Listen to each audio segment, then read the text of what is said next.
It's rolling along our line.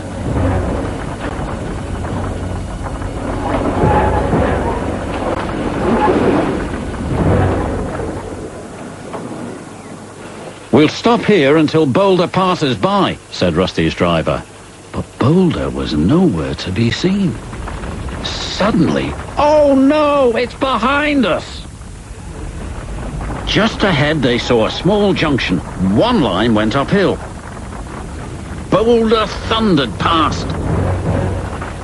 Meanwhile, Skarloey was making his way up to the quarry. Then he saw Boulder. Yikes! Boulder was catching up to them fast, but they veered into a siding. We must warn the yards, shouted Skarloey. Yes, but how? Called Rusty. Boulder rounded a bend, and there ahead was Rheneas. It's running loose, yelled Rheneas. His driver drove him back as fast as he could. Yikes!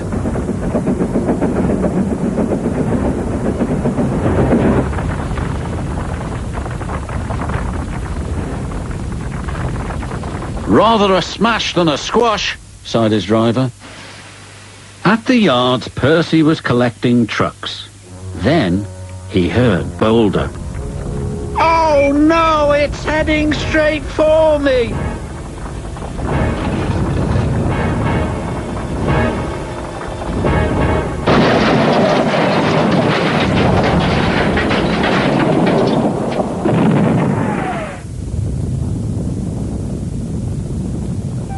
When the Fat Controller inspected the damage, he decided to close the mine. Then he looked at Boulder.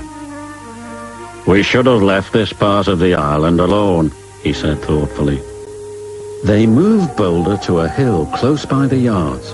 Rusty is sure that on a clear night it is gazing up at the mountain and that its sides are being carried on the wind to where it once used to stand, proud and silent.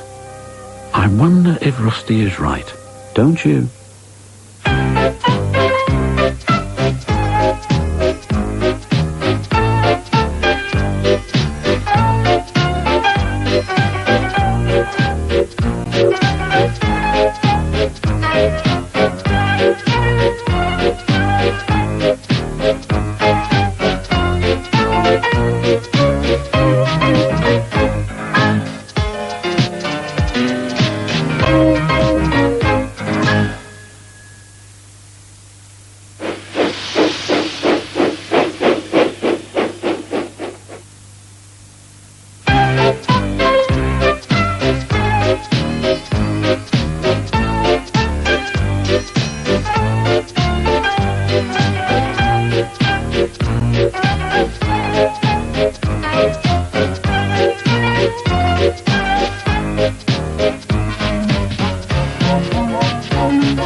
The engines on the Fat Controller's railway love Brendam docks.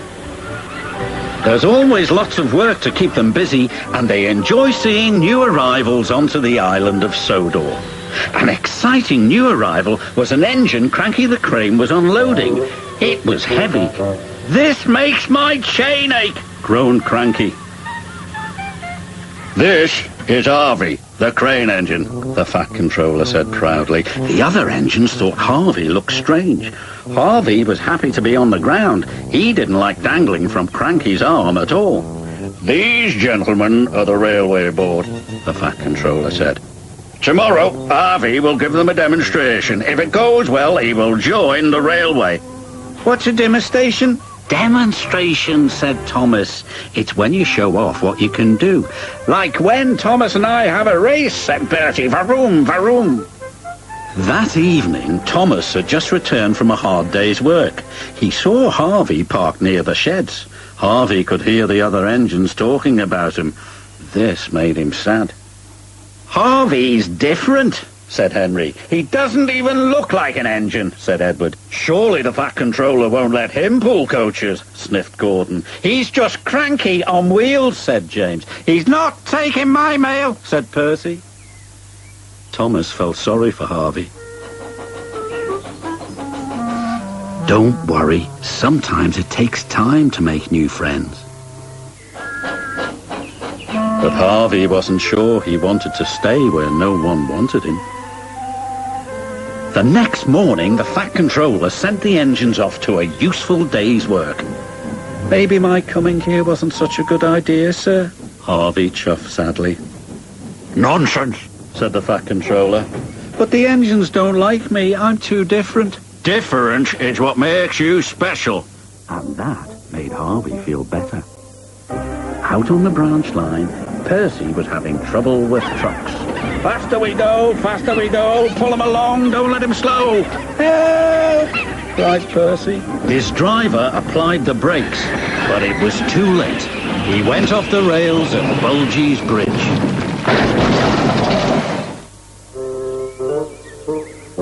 Luckily, no one was hurt. Bertie arrived and was pleased Percy was all right, but he was also very cross. "You've blocked the road," Bertie snapped. He was worried he wouldn't get the gentleman of the railway board to the demonstration on time. When the Fat Controller heard the news, he went straight to Harvey. "I need you to rescue one of my engines." "I'll do my best, sir," Harvey said bravely, and he set off immediately. Harvey soon arrived and went to work.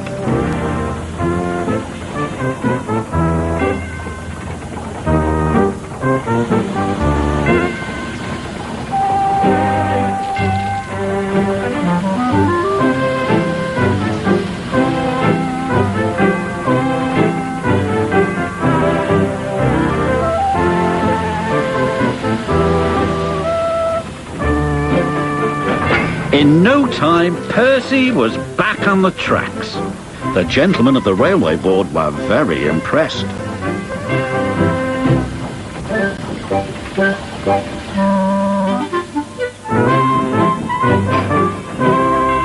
That was the best demonstration of all. The gentlemen of the railway board have decided you shall join the railway. "Oh, thank you, sir," said Harvey proudly. That night, Harvey heard the engines talking again. This time it was different. "Well done, Harvey," said Gordon. "Very useful," said James. "You can take my mail," said Percy. "You see," said Thomas, "different can be good." All the engines agreed. "Welcome to the Soda Railway," they called. Harvey smiled happily.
Engines and the island of Soda love their work. But sometimes there is too much work. That's when the Fat Controller brings new engines to the island. Salty the Dockyard Diesel is one of these engines. He loves to tell tales of the sea. We heaved until the old freighter finally caught a tide. It's good to be useful. Salty is excited about coming to the island of Soda. Islands are surrounded by the sea. Salty loves the sea. Soon Salty arrived at his new job. Ahoy, mateys, Salty pride of the seven seas. I'm a new diesel and I'm here to give you some help. Bill and Ben didn't think they needed any help, especially from a diesel. Welcome to Centre Island Quarry, Mavis said proudly. Salty looked all around. Everywhere he looked, he saw nothing but rocks. A quarry, he cried. There must be some mistake. I'm a dockyard diesel. You're a quarry diesel now, said Mavis, and she explained that they had to complete an important job for the Fat Controller. Salty was sad that he wouldn't be working by the sea, but he knew what it meant to be a really useful engine, and he set to work at once. Ah, well, at least there be trucks. You better mind them, Mavis said. They can be a bother. He won't last 5 minutes, said Bill. Those trucks will trip him up soon enough, said Ben. But to Bill and Ben's surprise, the truck seemed to give Salty no trouble at all. Yawns. Yo-ho-ho, and a bucket of prawns, the tiller spins, sang Salty. And the captain yawns, sang the trucks. Thanks to Salty, the Fat Controller's important job was almost done. Bill and Ben were surprised and a little jealous. Here comes Mr. Show-Off, groused Ben. You have to admit he's got a knack with those trucks, said Mavis. Driver says he'll bore the bolt off us with his stories, huffed Bill. But Salty didn't say a word. He didn't come near the shed.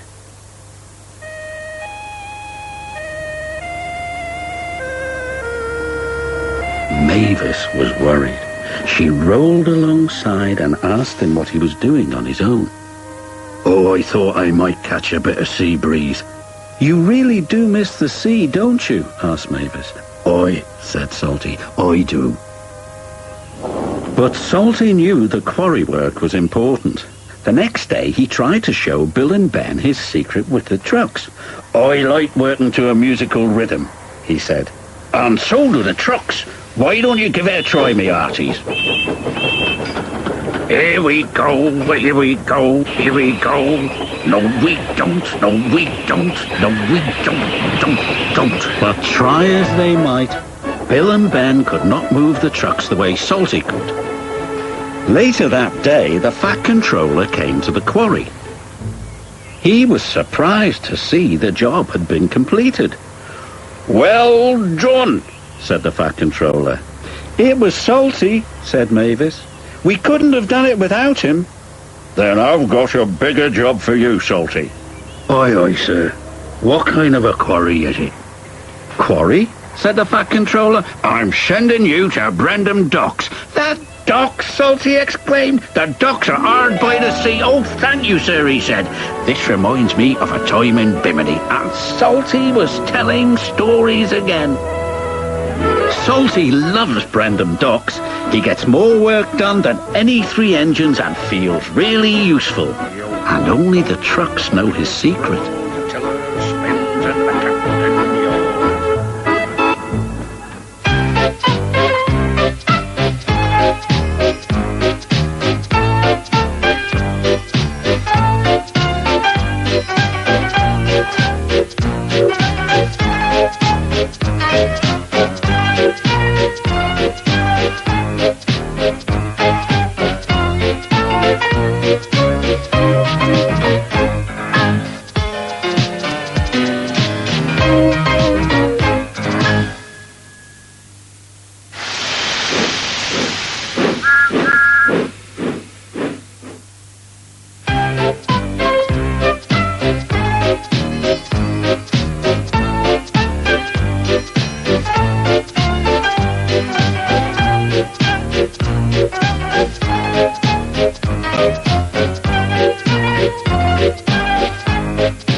Crane Docks is one of the busiest dockyards on all the island of Sodor.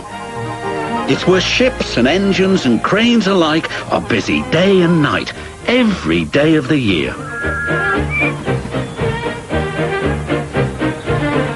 But poor Cranky the Crane never gets a nap. He never gets to sleep early. He works all the time. And his only company are the gulls that settle on his arm. So Cranky is always cranky.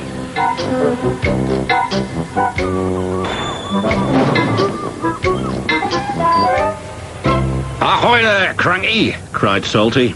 "Where have you been?" snapped Cranky. "And a good day to you too, Captain." Bill and Ben arrived for work, full of mischief. "Hurry up!" barked Cranky. "I haven't got all day." "You're no fun," grumbled Bill. "You wouldn't be fun if you were stuck up here," snapped Cranky. "So that's why you're cranky," said Bill. "You're lonely," said Ben. "I'm not," Cranky cranked. "So it's company you be needin'," said Salty. "Reminds me of a lonely old Grand Banks lighthouse keeper." "Not another one of your stories," cried Cranky. "Oh, please, Salty," they chimed. "We haven't heard it." "'Twas in the middle of a wee naughty storm," Salty began, "the likes of which you see once in a lifetime." This made Cranky very cranky, so cranky that he swung his arm around and dropped the pipes onto the tracks instead of the trucks. "Whoops," said Cranky meekly. "You've blown the main now, matey," said Salty. The engines were trapped. "You're going to get into trouble," sang Bill and Ben. The Fat Controller was in his office being measured for a new waistcoat. When he heard the news, he left immediately for the docks. The Fat Controller knew that any delay at the docks could cause confusion. "You have made a terrible mess, Cranky," he said sternly. "I'm sorry, sir," Cranky whispered. "You engines will have to stay here tonight until Harvey clears up this mess in the morning." Cranky's heart sank as Salty uttered those fateful words. "That reminds me of a story. It was a bitter cold winter. The brave little ship was stuck until the ice melted the next spring. He barely made it round the Cape. After 100 scary days at sea without a scratch, he sailed into port and crashed his bow not 15 feet from my buffers. Luckily, no one was hurt." "Except my ears," wailed Cranky. Salty spent all night telling tales of powerful storms, daring rescues, and brave little ships. And when the sun rose, he was still talking and talking and talking. "I can't take any more," groaned Cranky. Harvey the crane engine arrived. "The Fat Controller sent me to help clear away this mess," he puffed proudly. Cranky was so pleased the engines would be going soon, he forgot to be cranky. "I'll never misbehave again," he promised, "as long as I don't have to listen to any more of Salty's stories." And after Harvey and the workmen had cleared the wreckage, Cranky worked hard all day. He carefully loaded the trucks, helped speed the engines on their way, and he said please and thank you. "This is new," puffed Thomas, but he had spoken too soon. Cranky couldn't help himself. "It was nice while it lasted," said Percy, and all the engines laughed. But Cranky was still cranky.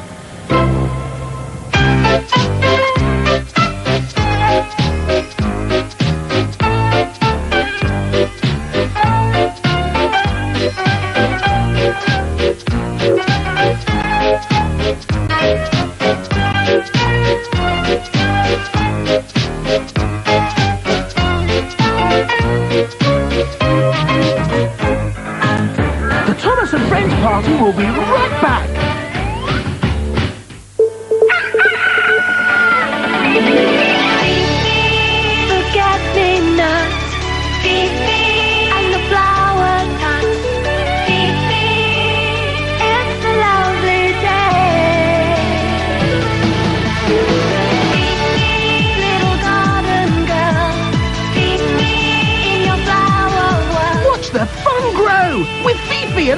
Tarts, today at 6 p.m.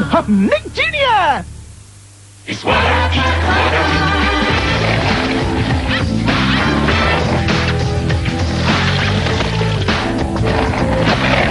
It's what I eat, what I do.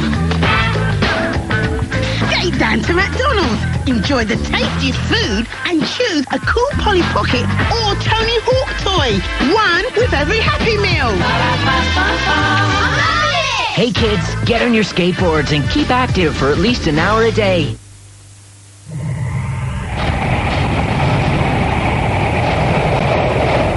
Take your gaming to the next level with the Dell XPS. It features an Intel Pentium 4 processor with HD technology. Customize your dream system from just £999. Finance options available. Or for gaming on the move, choose the new Inspiron XPS Gen 2. You can't buy them in the shops, so call or go online. Dell XPS, more power to your games. The Dell XPS features an Intel Pentium 4 processor with HD technology. For the very first time, own the Wiggles Magical Adventure movie, plus the video special Wiggle Time. It's Wiggle Time. It's a double bumper collection. Over 2 hours of fun. Dance and sing along to 46 fantastic songs. The Wiggles Magical Adventure feature-length movie, plus Wiggle Time. Out now. Say, this herd's moving kind of slow, eh? You should have turned left at the pyramid. Right? No, left is right. No, I don't have any quarters. Everyone's coming to enjoy the most magical summer ever at Disneyland Resort Paris. The only one missing is you. Discover our fantastic summer packages on 08705 030301. The magic is closer than you think. Chic boutique, Polly. Try this. Back in a snap.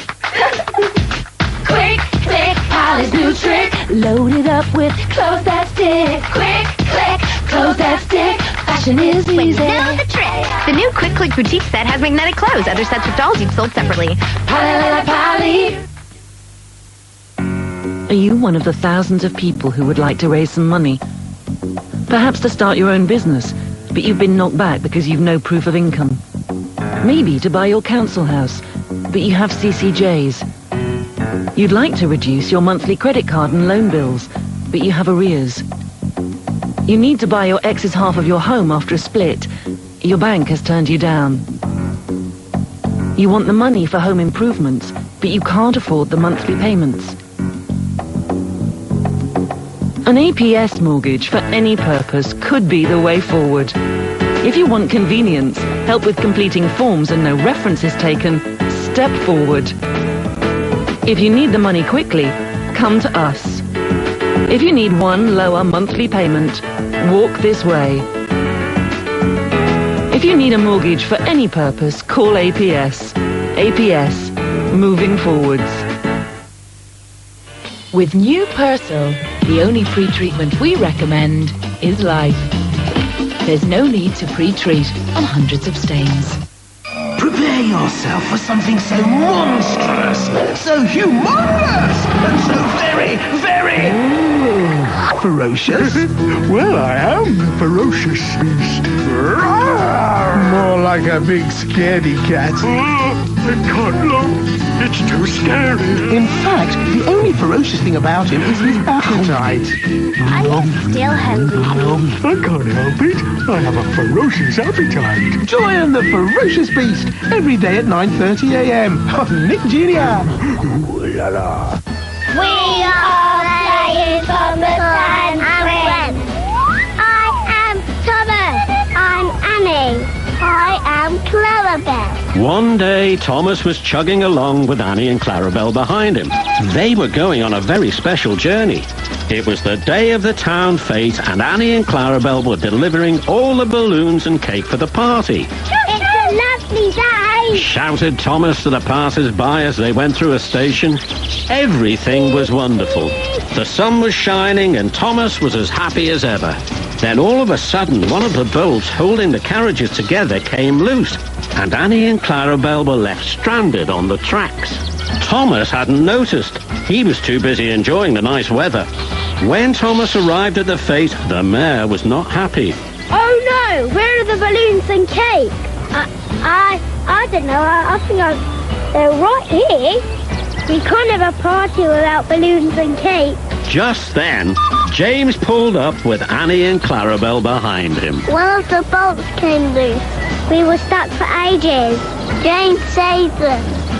Everyone was happy. James has saved the day. The party was fantastic, and all the villagers had a lovely time. All thanks to James and his willingness to help his friends. Play along with Thomas and Fred.